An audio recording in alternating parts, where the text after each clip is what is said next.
Hello friends, तो कैसे हैं आप लोग? सब बढ़िया। चलिए स्टार्ट करते हैं केमिस्ट्री का दूसरा चैप्टर जिसको कहते हैं सॉल्यूशन। ये क्लास 12th का है, ठीक है ना। इधर यहाँ पे क्लास 12th, जैसे कि मैं बोला था कि आप लोग को बायो भी करवाऊंगा, तो अभी टाइम नहीं मिल पा रहा है, बायो भी लेंगे। तो हम जो चैप्टर का पहले हम क्या बोले हैं, हद बेसिक से पढ़ाऊंगा। जो मैं पढ़ाऊंगा उस पर ध्यान देना है। तो देख लेता हूँ सही आ रहा है कि वीडियो एचडी क्वालिटी। चलिए, सॉल्यूशन। सॉल्यूशन का कैसे प्रोसेस स्टार्ट हुआ, केमिस्ट्री में आया कैसे, उसके बारे में बात कर रहे हैं। तो सॉल्यूशन होता है मिक्स, कोई चीज़ को मिक्स करना। मिक्सचर दो टाइप के होते हैं, एक हेट्रो हेट्रो हेट्रोजीनस मिक्सचर, एक होमोजीनस मिक्सचर। हेट्रोजीनस मिक्सचर मतलब होता है जिसमें दो फेज हो। हेट्रोजीनस मिक्सचर समझा रहे हैं कैसे स्टार्ट करना है चैप्टर को, उसके बारे में बेसिक नॉलेज दे रहे हैं। मान लीजिए कि सॉल्यूशन अगर कोई बोला तो क्यों बोला, मतलब क्या है सॉल्यूशन। तो एक होता है हेट्रोजीनस मिक्सचर। हेट्रोजीनस मिक्सचर में इसमें टू फेज आते हैं। कौन कितने फेज आते हैं? दो फेज। जिसमें दो फेज आए उसको कहते हैं हेट्रोजीनस मिक्सचर। दो फेज मतलब कि मान लीजिए कि पानी लिए, पानी में एक कप में पानी लिया, ठीक है। एक कप में पानी लिए, इसमें क्या कर दिए, सेंड मिला दिए, तो इसमें दो फेज हो जाएगा। एक पानी तो अपना दिखाएगा ही, और एक जो सेंड है वो अपना भी एक कलर दिखाएगा, ठीक है। और होमोजीनस मिक्सचर मतलब ओनली वन फेज। पहले इसका मतलब समझिए, only one phase, only one. ये एकदम समझ गए, ठीक है। इसको मिटा दे रहे हैं, इसको जानना था, लिखना नहीं इसको, क्योंकि हमको सॉल्यूशन चैप्टर पढ़ना। हेट्रोजीनस मिक्सचर मतलब होता है only one phase, only one phase. Homogeneous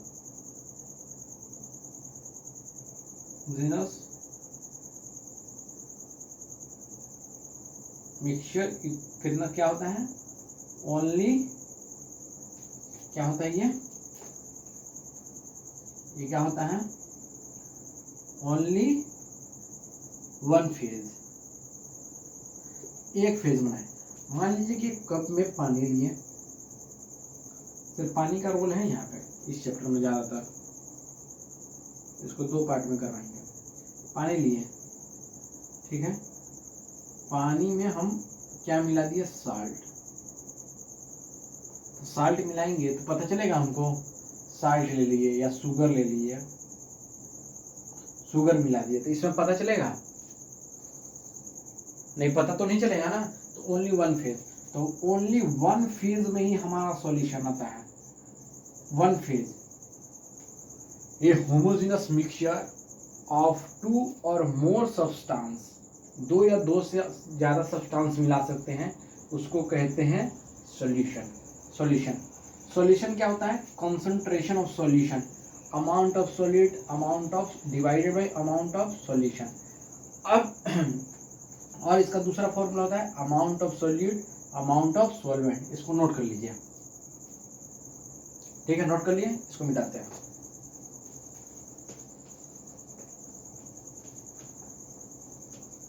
देखिए सॉल्यूशन, सॉल्यूशन का दो पार्ट है, एक सॉल्वेंट, एक सॉल्यूट। सॉल्वेंट को मान लीजिए वाटर, जिसमें मिलाया जाए,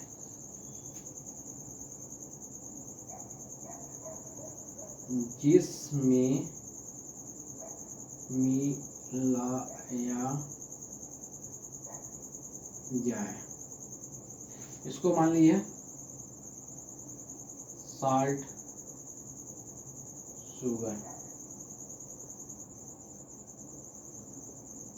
जिसको मिलाया जाए, ठीक है, इजी में। अब लोग बोलते हैं कि हमेशा सॉल्वेंट बड़ा होगा, solvent is greater than solute, ठीक है। अब हम बता रहे हैं कि एक कप है,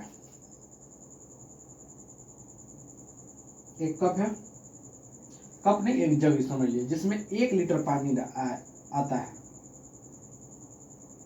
ठीक है, बता रहे हैं हम। कितना लीटर पानी है? 1 लीटर, ठीक है। 1 लीटर पानी है, तो 1 लीटर पानी है और मैंने 2 kg का नमक खरीदा। 1 लीटर पानी है, 2 kg का मैंने क्या खरीदा? नमक। 2 kg का मैंने नमक खरीदा। अभी समझिए जो मैं बोल रहा हूँ, सॉल्वेंट कहते हैं लोग कि हमेशा ग्रेटर देन सॉल्यूट होगा, ग्रेटर देन या बराबर होगा, ठीक है। तो ऐसा कुछ कह नहीं सकते, ये आपको ये कंडीशन सही नहीं है, that is not a right, ये राइट नहीं है। क्यों नहीं है? अगर मान लीजिए कि 1 लीटर पानी लिए हैं, उसमें हम 2 kg का नमक लिए हैं, मान लीजिए 5 kg ले लिए ना भाई, मान लीजिए 5 kg, 10 kg ले लिए, 10 kg का साल्ट ले लिया, ठीक है। 10 kg साल्ट को पानी में जब मिला रहे हैं, अगर मान लीजिए 2-2, 3-3 चम्मच मिला रहे हैं, चलो 1 घंटा लगेगा, 2 घंटे, 3 घंटे, मिलाते जा रहे ना, तो इसमें कंसंट्रेशन का मात्रा तो ज़्यादा हो जाएगा ना साल्ट का। और साल्ट हमारा क्या है? सोल्यूट। 1 लीटर पानी तो कांस्टेंट है मेरा, पानी तो कुछ हो नहीं रहा है, ना पानी बढ़ रहा है ना घट रहा है, मगर हम सोल्यूट जब भी मिला रहे हैं तो सोल्यूट का मात्रा ज़्यादा हो रहा है ना। तो अब लोग कहते हैं कि सॉल्वेंट हमारा ज़्यादा होगा, अपने लेवल जब हम लोग 8-9 में पढ़ रहे थे तब के लिए सही है, मगर जब हम लोग हायर लेवल तक एजुकेशन करेंगे तो ये नहीं कह सकते कि सॉल्वेंट हमारा ज़्यादा होगा, समझ रहे हैं। अगर मान लीजिए कि 1 लीटर पानी हमारा 10 kg क्या एक बूढ़ा नमक को घोल सकता है, कंसंट्रेशन ज़्यादा होगा। कंसंट्रेशन किसका ज़्यादा होगा? ज़्यादा कंसंट्रेशन किसका होगा? इसका कंसंट्रेशन बढ़ेगा, इसका मात्रा बढ़ेगा ना पानी में, पानी तो कांस्टेंट रहेगा, इसका मात्रा बढ़ेगा, कंसंट्रेशन बढ़ेगा और ज़्यादा वो हो जाएगा कंसंट्रेट। तो अब मान लीजिए कि 1 लीटर पानी है और 10 kg साल्ट है, तो ज़्यादा तो हमको साल्ट ही लग रहा है, पानी कोई पी पाएगा? सारा आदमी मर जाएगा इसमें, पानी ही नहीं पी पाएगा। तो ये कंडीशन हमको सेटिस्फाई नहीं करता, मगर लोग पढ़ाते हैं, तो लोगों पे नहीं जाना, अपना भी दिमाग। सॉल्वेंट वो होता है जिसमें मिलाया जाए, जैसे पानी हमारा सॉल्वेंट है, और जिसको मिलाया जाए, कुछ भी ले लीजिए, और उसमें हमारा कंडीशन क्या होगा? ओनली 1 फेज होना चाहिए, होमोजेनस मिक्सचर, ओनली 1 फेज। अगर हम इसमें कुछ भी मिलाएंगे, अगर इन्हीं दोनों में से एग्जांपल ये वाटर और सॉल्ट, इन दोनों को मिलाएंगे तो एक क्या बनेगा? हमको सॉल्यूशन बनेगा, ठीक है। इन दोनों को मिलाएंगे तो क्या बनेगा? सॉल्यूशन बनेगा।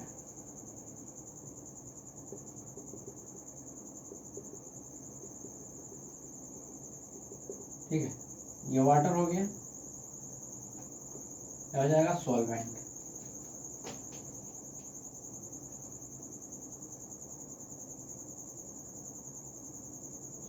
ये क्या हो जाएगा? वाटर। इसमें जो चीज मिलाया जा रहा है साल्ट या शुगर, कुछ भी ले लीजिए, ये क्या मिलाया जाएगा इसमें? सोल्यूट, साल्ट या शुगर।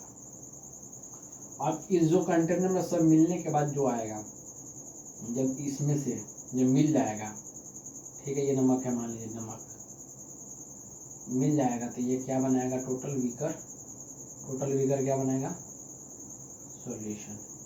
सॉल्यूशन किससे से मिलके बनाया है? सॉल्यूट और सॉल्वेंट से मिलके बनाया है हमारा सॉल्यूशन।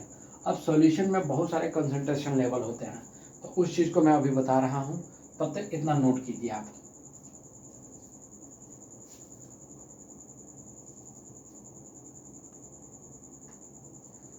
चलिए क्वेश्चन है, कंसंट्रेशन टर्म, इसको ऐसे समझा जाएगा कि 20% ऑफ वेट बाय वेट दिया है KOH का।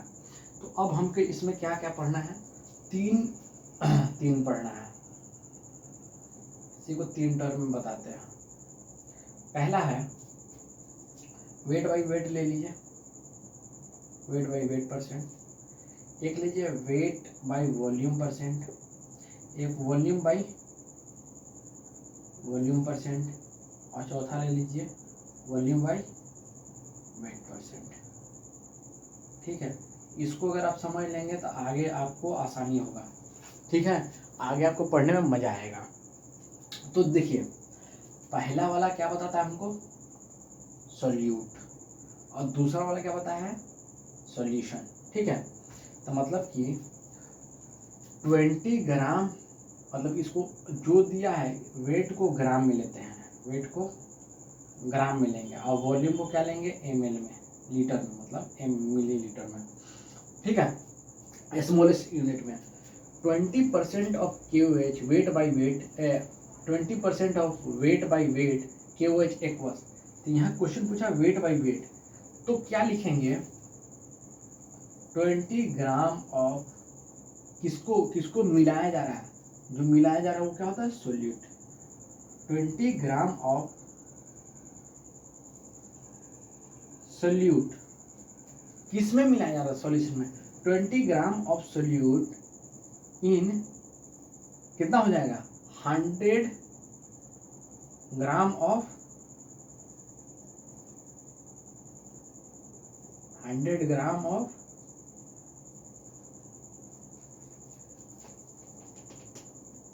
100 ग्राम ऑफ सॉल्यूशन। ठीक है, अब इसको कैसे लिखेंगे, 20 gram of solute in 100 ml of, 100 ml of solution. ठीक है,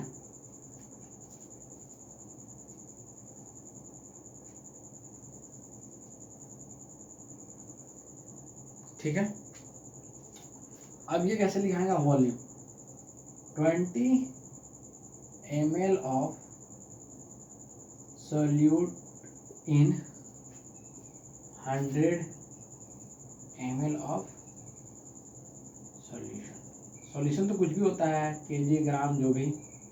ठीक है, 20 ml of solute in 100 gram of solution. अब आपको लग रहा हो कि ये क्या है भाई, इसको तो हमको समझ में नहीं आ रहा है। नहीं समझ में आ रहा है ना, आपको इसका इम्पोर्टेंट पता है, सबसे ज़्यादा इम्पोर्टेंस देखिए बता रहे हैं। जब तबीयत खराब होता है तो सिरप लेते हैं, सिरप लेते हैं, उसमें इसी के वजह से हमारा कंसंट्रेशन लेवल बताते हैं, कंसंट्रेशन ड्रॉप बोलते हैं कि सॉल्यूशन किस लिए, सॉल्यूशन का इतना इम्पोर्टेंट है हमारी ज़िंदगी में। अगर ये ना होगा ना तो दवाई अगर आदमी पी लेगा तो पता नहीं कहाँ ना कहाँ चल जाएगा। ठीक है, इसके वजह से आप देखिए कोई भी अगर सिरप लीजिएगा, सिरप में लिखा रहेगा weight by wait, weight by volume, weight by volume of volume, volume of solution. अगर ये चीज़ आप टर्म नहीं जानेंगे तो सिरप का मतलब सिरप में जो दिया रहेगा उसका मीनिंग नहीं समझ पाएंगे। बहुत सारे सिरप में कोई भी लिक्विड अगर दिया रहता है, कुछ भी लिक्विड में, दुनिया का कोई भी लिक्विड है, ये लिक्विड पे भी काम करता है, सॉलिड पे भी, और ज़्यादातर लिक्विड की ही बात करता है। तो लिक्विड में अगर कोई भी चीज़ लेंगे आप, चाहे कि लिक्विड का कुछ भी लीजिए, उसमें कितने केमिकल मिले रहते हैं, कितना इसमें जैसे इंग्रेडिएंट जो होता है, सामान, वस्तु, आइटम्स, जो भी इसमें कितने कितने मिले रहते हैं, उस सब के बारे में इसी से पता चलता है कि कितना कितना इसमें है। अगर ये चीज़ सब चीज़ नहीं जानेंगे आप पता ही नहीं कर पाएंगे इसमें कितना केमिकल मिला हुआ है, कितना क्या मिला है। समझ में आया? आपको लग रहा है कि ये इसका बहुत इंपॉर्टेंट है अपनी ज़िंदगी में। आप कोई भी सिरप उठाइए, देखिए अगर ये नहीं लिखा होगा तो बताइएगा मेरे को। समझ में आया? इतना नोट कर लीजिए।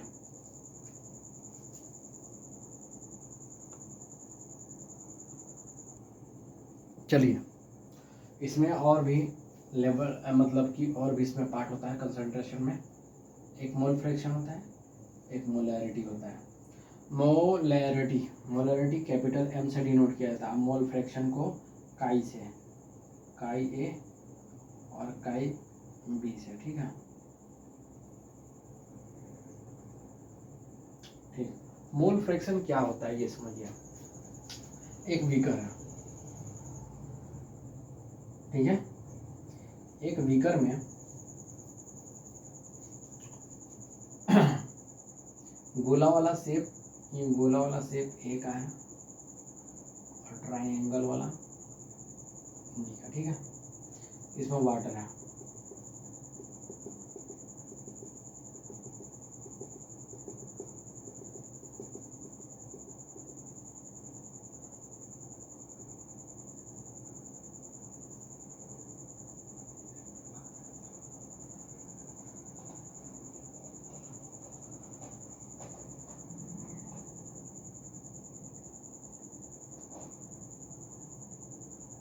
ठीक है।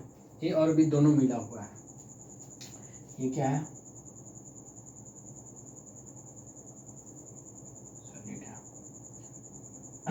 ठीक है। पानी क्या है? सॉल्वेंट। पानी क्या है? सॉल्वेंट। मोल फ्रैक्शन का मीनिंग पहले समझिए, ठीक है। मोल फ्रैक्शन का मीनिंग समझिए। मोल फ्रैक्शन कहता है कि अगर कोई सॉल्यूशन में ए और बी दो सब्सटेंस मिक्स किया गया है, डिसॉल्व किया गया है, डिसॉल्व मतलब घोलना, घोल दिया गया है, तो उसमें कंसंट्रेशन लेवल बताइए कि ए और बी कितना कितना होंगे। मान लीजिए कि आपके पास एक सिरप है, दवाई है। दवाई में कभी कभी कोई दवाई ऐसा होता है कि जैसे कि आप मान लीजिए कि आपको पेट में भी एसिडिक बनाता है, तो उसके लिए भी करेगा, सही। एसिडिक के लिए करेगा, पेट दर्द करेगा, उसके लिए भी सिरप काम करेगा। और प्लस में अगर पेट खराब होगा उसके लिए भी काम करेगा। एक ही सिरप में 3 वैरायटी 4 वैरायटी, ठीक है। मतलब कि जितना सॉल्यूट घोल सकते हो घोलो। तो उसको पता करने के लिए मोल फ्रैक्शन यूज होता है। मोल फ्रैक्शन के लिए ए। अब number of moles of A, moles कैसे निकाला जाता है? मोल्स निकालने का तरीका है, इसी चैनल पे मोल चैप्टर पढ़ा चुके, हद बेसिक से जाके देखिए। मोल फ्रैक्शन का एकदम सटीक तरीका बताया है, कहीं घुमाने फिराने वाला मैं काम नहीं करता हूँ। जो है टू द पॉइंट बात करो, क्योंकि उतना टाइम हमारे पास भी नहीं है, ना आपके पास भी है। तो moles of A, number of solution, solution पूरा सॉल्यूशन मतलब ए और बी जितना घुल गया है उसमें से ए का नंबर ऑफ मोल कितने होंगे। मोल निकालने का तरीका बता देना। मोल इक्वल टू जो गिवन दिया रहेगा, given mass number divided by molar mass, ठीक है। ये मोल हो गया, मोल निकालने का तरीका। तो ऐसा नहीं है कि जो बता रहे हैं वही देगा, मतलब ये दिया हुआ होगा। जैसे कि ए का कुछ तो दिया होगा। मोल fraction A, number of moles of A, number of moles of solution. Solution मतलब ये दोनों मिल के एक सॉल्यूशन बना रहे हैं। दोनों मिल के सॉल्यूशन में क्या क्या है? ए प्लस बी दोनों है, ए प्लस बी दोनों सॉल्यूशन इसमें मौजूद है, इसलिए सॉल्यूशन में दोनों है, ए और बी दोनों सॉल्यूट है।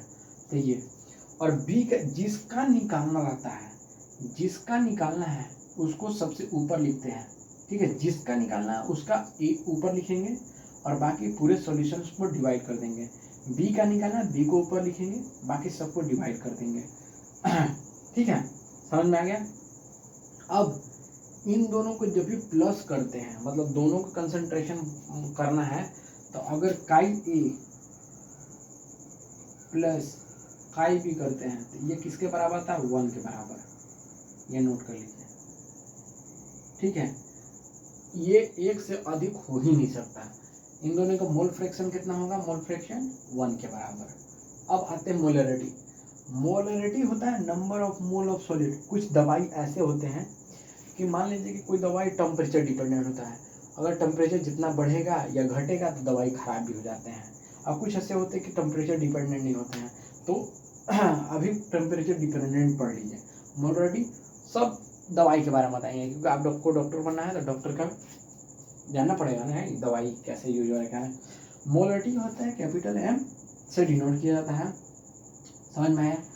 मोलरिटी कैपिटल एम से number of moles of solute जिसको मिलाया जाए volume of solution in litre, अभी बताया था ना मास, ये काम आया ना अभी, volume of in litre, litre में लेना है, समझ में आया।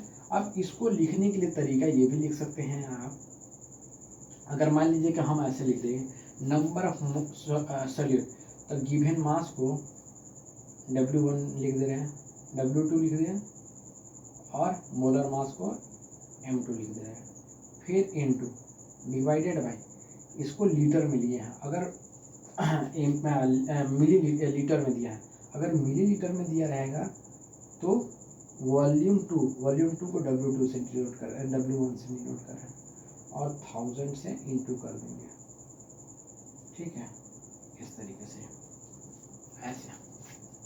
और इसको भी लिखने का तरीका ये है कि अगर इसको लिखना है तो moles of A divide by number of moles of A plus moles of B, moles of A divided by number of moles of A plus moles of B, ठीक है। इसको भी लिखना चाहे तो ऐसा लिख सकते हैं, number of moles of A, नहीं सॉरी बी है ना,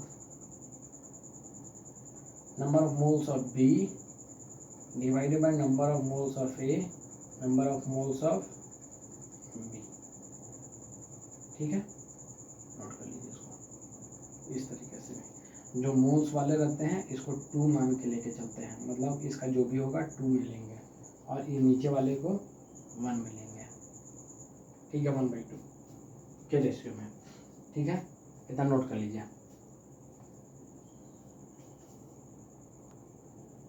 चलिए, अगर डेंसिटी दिया रहेगा तो मोलरिटी कितना होगा, कैपिटल है 10 density x into D mass of solute, mass of solute मतलब ग्राम एटॉमिक मास, इसको क्या कहेंगे, वही मोलर मास,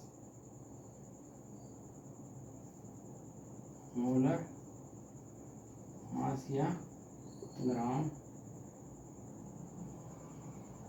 एटॉमिक मास, ठीक है, नोट कर लीजिए। इसको लिखेंगे तो भी नहीं चलेगा, कोई बात नहीं, लिखेंगे तो भी नहीं, इसको याद कर लीजिए। जब मोलरिटी निकालना है तो डेंसिटी में देगा, डेंसिटी क्या होता है, मास अपॉन वॉल्यूम। अब देखिए, इसी को आप कह सकते हैं कि ये टेम्परेचर डिपेंडेंट है, क्यों, मोलरिटी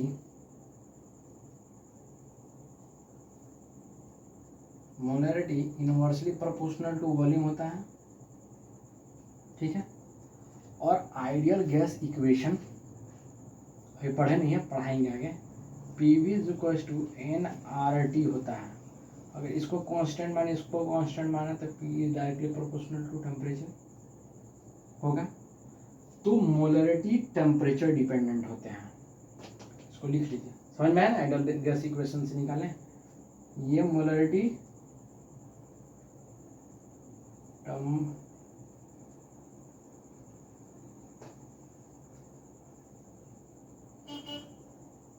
टेम्परेचर डिपेंडेंस क्यों होता है बता दीजिए, पीवी आइडियल गैस इक्वेशन से, इतना नोट कर लीजिए, ठीक है। चलिए, मोलरिटी ये होता है इंडिपेंडेंट ऑफ टेम्परेचर, क्या होता है, अभी क्या बताया, एक डिपेंडेंट ऑफ टेम्परेचर होगा, एक जो independent of temperature,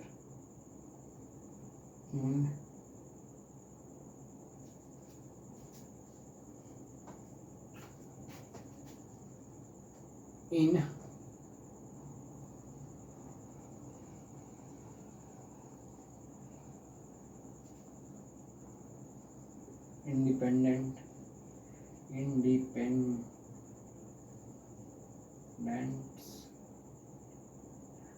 of temperature, ठीक है।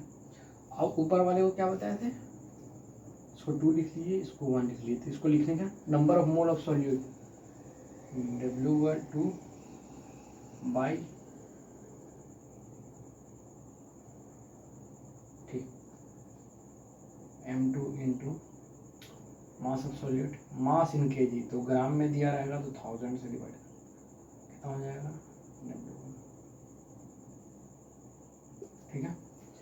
अगर डेंसिटी दिया रहेगा और मोलेलिटी, देखो डबल एल आ रहा है ना, डबल एम, एम को डबल एम छोटा स्मॉल बना देना, और मोलैरिटी आएगा तो उसमें क्या, इसमें क्या होता है, mass of solvent in KG, mass of solvent, solution नहीं, और सन में क्या था, सॉल्यूशन था, ठीक है। तो 1000 X M, X purity, M molality, 1000 density, ये डेंसिटी है, ये क्या है, डेंसिटी, और मोलर मास बताया है, याद कर लेना। और इसको क्या कहते हैं, मोलैरिटी, मोलैरिटी, ठीक है, जब देता। अब इसमें एक हम लोग को पढ़ना है relation between molarity and molality, ठीक है। अभी एकदम अच्छे से बता रहे हैं, आप इसको पहले नोट कर लिया, नोट कर लिया था, ठीक है। Relation of molality with mole fraction, वो मोलैलिटी का वहाँ बता दिया ना एक फॉर्मूला, के cap small M into 100 X D, वो बता दिया ना, वही रिलेशन है इसका। अब इसका रिलेशन है मोलैलिटी एम, मोल फ्रैक्शन में, mole fraction of 2, mole fraction 1 into 1000 M, M मतलब ये क्या हो गया, मोलर मास, ठीक है, ये क्या है, मोलर मास, ठीक है।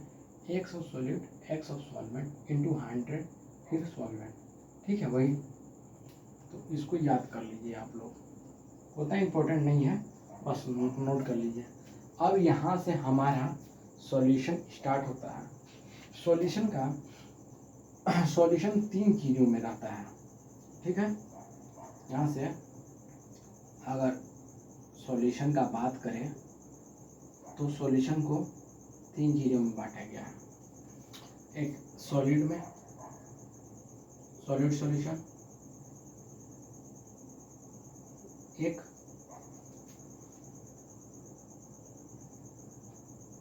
लिक्विड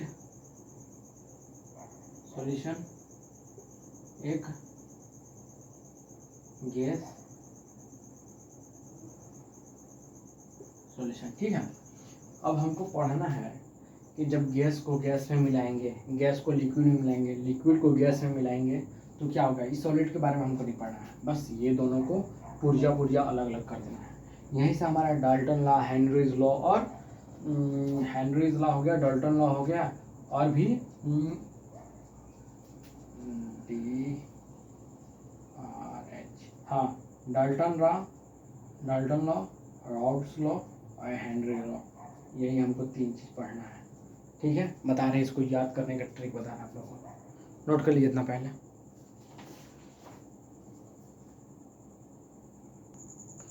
चलिए, इसको तीनों लॉ को याद करने का तरीका बताना है, ट्रिक जो मैंने खुद बनाया है, MK ट्रिक। अभी इसको विस्तार से बताएंगे, बस इतना ही है आज के लिए, इतना ही टॉपिक रहेगा। तीनों लॉज बता दे रहे हैं। पहले आपको लिखना है, पहले लिख लीजिए गैस से गैस 2 बार, फिर गैस से लिक्विड, ठीक है, फिर लिक्विड से फिर लिक्विड लिख दिए, ठीक है। इतना चीज़ लिख लीजिए, ये MK ट्रिक कोई बताएगा नहीं, दुनिया का कोई भी काट नहीं सकता। डॉक्टर लिखते हैं, DR लिखते हैं, तो R के बीच में H घुसा दीजिए, DHR,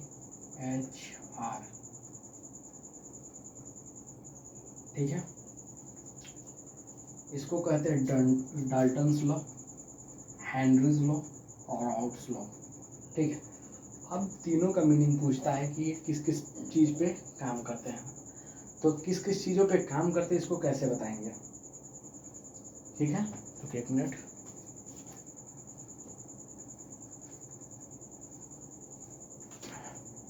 गर्मी ज़्यादा है और पंखा बंद करके पढ़ाना पड़ रहा है, फिर पंखा बहुत आवाज़ करता है।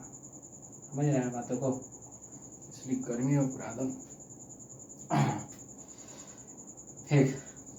तो गैस और गैस, जब गैस और गैस दोनों को एक दूसरे से मिक्स करेंगे तो यहाँ पे आ जाएगा आपका डी, डाल्टन्स लॉ।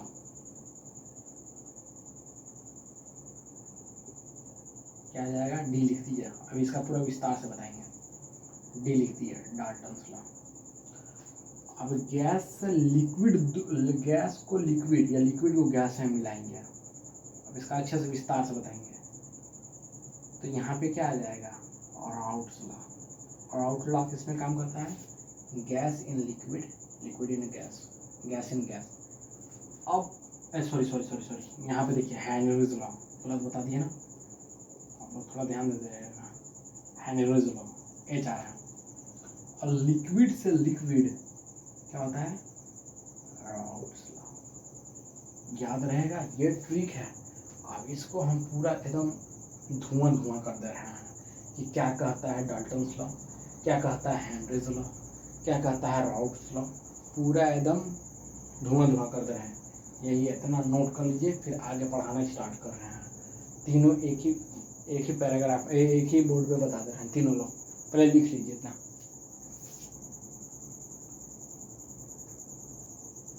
चलिए, Dalton's law, gas in gas. Gas में गैस मिलाओगे ये नॉन रिएक्टिव होना चाहिए, ठीक है। और मैं पहले ही बताया हूँ एक ऐसा एक लिख लीजिए कि जो सॉल्युबिलिटी होता है,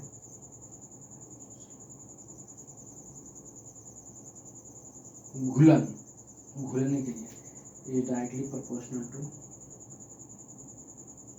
प्रेशर। जितना घुलन होगा उतना प्रेशर ज़्यादा होगा, ठीक है। इतना नोट कर लिया, ठीक है। मिटा दें इसको। डाल्टन्स लॉ क्या कहता है, gas in gas non reactive होना चाहिए। तो partial pressure of N2 is directly proportional to N2।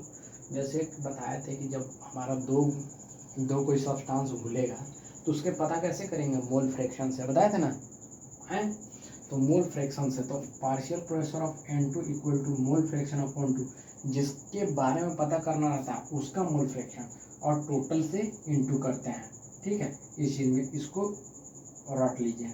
Dalton's में अगर मान लीजिए कि हम कोई भी दो ले रहे हैं, कोई भी दो ले लिए, नाइट्रोजन ऑक्सीजन ले लिए, और नाइट्रोजन और कार्बन डाइऑक्साइड लिए जो नॉन रिएक्टिव हो, तो जिसके बारे में पूछे उसका मोल फ्रैक्शन, जिसके बारे में पूछे उसका मोल फ्रैक्शन, और फिर टोटल प्रेशर कितना होगा, जिसके बारे में बोले उसका ही मोल फ्रैक्शन, और टोटल से इनटू करना है।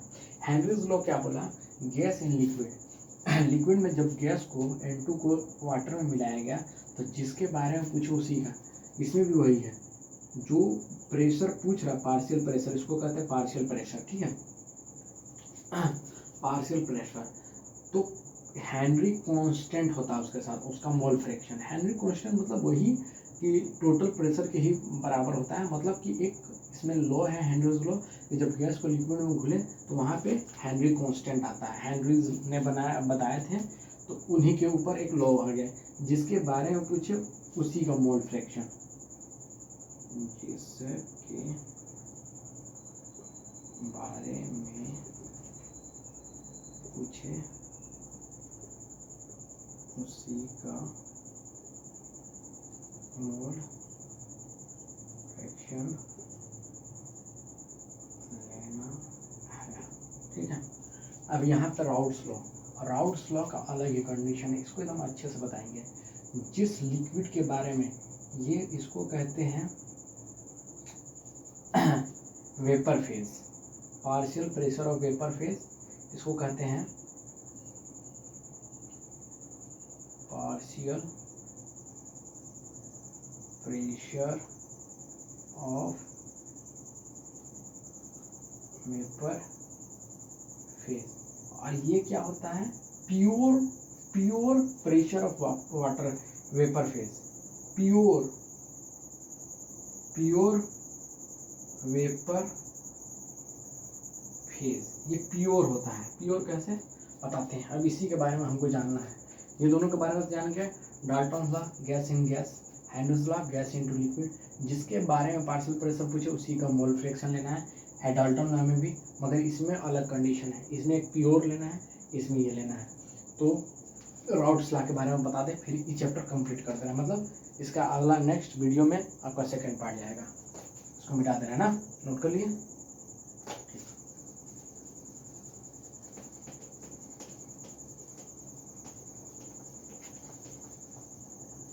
चलिए राउट्स लॉ बताते हैं। राउट्स लॉ के बारे में पढ़ना है हमको। ये टॉपिक क्या है, राउट्स लॉ, राउट्स लॉ, इसको मिटा दे रहा हूं।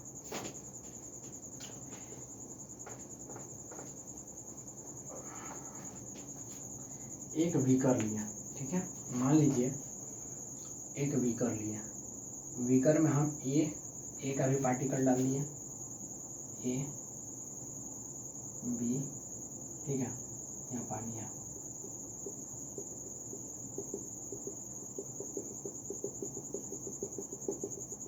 ठीक है,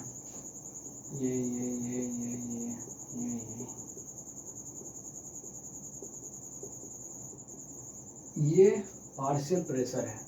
अब इसका जो वेपर बनता है ना, इसको ढक दिए ऊपर से, मान लीजिए इसको ढक दिए, ऊपर में फेज बना, इसको प्योर फेज कहते हैं, इसलिए कहते हैं गैस जो होता है वो प्योर फॉर्म होता है, ठीक है। ये मान लीजिए बी है, ये मान लीजिए ए है, ये प्योर फॉर्म है, प्योर मतलब डॉट, ठीक है। तो इसका कहने का मतलब है कि मान लीजिए कि पार्शियल प्रेशर ए निकालें, इसी के बारे में हमको पढ़ना, partial pressure of A equal to partial pressure of pure liquid A mole fraction A होगा, ठीक है। फर्स्ट इक्वेशन, दो लिक्विड बोला है, समझ में आया ना, partial pressure of B pure liquid B mole fraction B, second equation, ठीक है। और अगर मान लो कि कंबाइंड पूछ दिया टोटल सॉल्यूशन, अगर पूछ दिया total pressure, pressure in solution, ठीक है, total pressure in solution, solution का पूछ दिया, तब पी टोटल लिखेंगे, ठीक है, P total equal to P A plus P B, कोई दिक्कत। पी ए कितना है हमारा, pure pressure vapour phase of A mole fraction of A, ठीक है। तो इसको हम यहाँ लिख सकते हैं कि P total equal to partial pressure of A mole fraction of A plus pure phase of B mole fraction of B, ठीक है, लिख दिए। और एक चीज हम पढ़े हैं, अभी तुरंत पढ़े ना, कि mole fraction of A plus mole fraction of B किसके बराबर होता है, 1 के बराबर। अगर मान लीजिए मोल फ्रैक्शन ऑफ ए की जगह इसको लिख दें 1 minus mole fraction of B, तो कोई गलत है, ठीक है। इससे तो हमको निकालने के लिए देगा mole fraction of A mole fraction of B, तो उसी तरीके से हम निकालेंगे। तो तीनों कंडीशन हमको जानना है, ये तो इम्पोर्टेंट है, इसको रट लीजिए पहला, ठीक है। अब मान लीजिए कि ए की जगह हम पुट कर दे रही है, तो partial pressure of mole fraction of A की जगह कर दिए P A mole fraction of 1 minus mole fraction of B bracket plus partial pressure of B mole fraction B, ठीक है। देख ले रहे आ रहा है कि नहीं आ रहा, ठीक।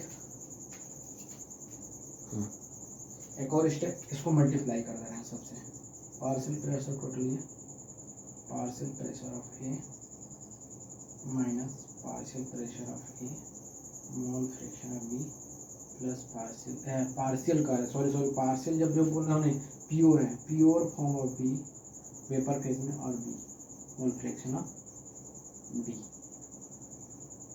ठीक है। ये है मोल फ्रैक्शन,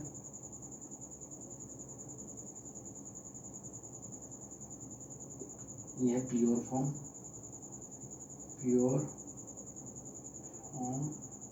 इन वेपर फेज। ठीक है, इतना नोट कर लिए, इसको मिटा दे रहे हैं। यहाँ से इसको ले रहे हैं ना, जगह नहीं है तो यहाँ पे ले लिए total P dot A minus P pure B mole fraction of pure A mole fraction of B plus pure B mole fraction of B। तो P टोटल इधर में से कॉमन निकल सकता है, देखिए P टोटल इधर हो गया प्योर फॉर्म ऑफ A। ठीक है, इसको इसमें से माइनस कर दो, चाहे इसमें से माइनस कर दो चाहे उसमें से माइनस कर दो, प्लस है तो प्लस लिख दिया P pure form B mole fraction of B minus pure form of A B। एक मिनट चलिए, तो P टोटल के लिए हो जाएगा प्योर फॉर्म ऑफ A, इन दोनों में से प्लस कॉमन क्या निकाल सकते हैं, मोल फ्रैक्शन ऑफ B निकाल सकते हैं, pure form of A B minus pure form of A। कोई दिक्कत देख लीजिएगा कहीं प्लस माइनस गड़बड़ी हो तो, ठीक है, थोड़ा ध्यान दीजिएगा आप लोग। इसको थोड़ा नीचे लिख दे रहे हैं।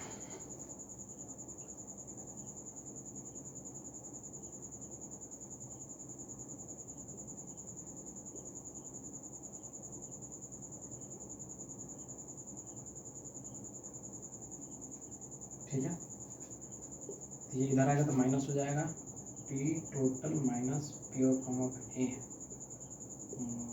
B। ठीक है, अब ये मल्टीप्लाई में इधर आएगा, डिवीजन हो जाएगा तो मोल फ्रैक्शन ऑफ B कितना हो जाएगा P total minus PA pure form of A।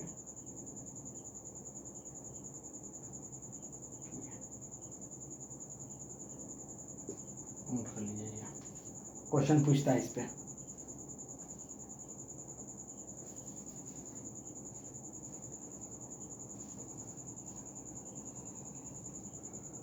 ठीक है, और अगला पार्ट जो आएगा उसमें राउट का है, उसमें जो भी आइडियल होगा, ideal solution, non ideal solution, और भी जो छूट गया होगा उसको पढ़ाएंगे, ऑस्मोटिक प्रेशर ये सब पढ़ाएंगे। क्या क्या छूट गया देख लीजिए एक मिनट। हाँ, कॉलिगेटिव प्रॉपर्टीज बच गया है, उसको कंप्लीट करके पार्ट 2 में सॉल्यूशन चैप्टर पूरा कंप्लीट कर देंगे।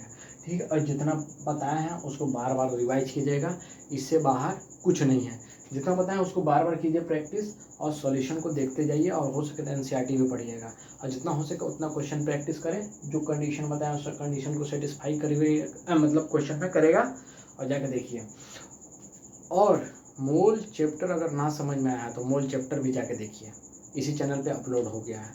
और जितना अब यहाँ तक पहुँच गए हैं तो ग्रो अप करना है, गिव अप नहीं करना है, ग्रो अप करना है, गिव अप नहीं करना है, नेवर गिव अप। ठीक है, तो पढ़ाई करते रहें, ऑल द वेरी बेस्ट।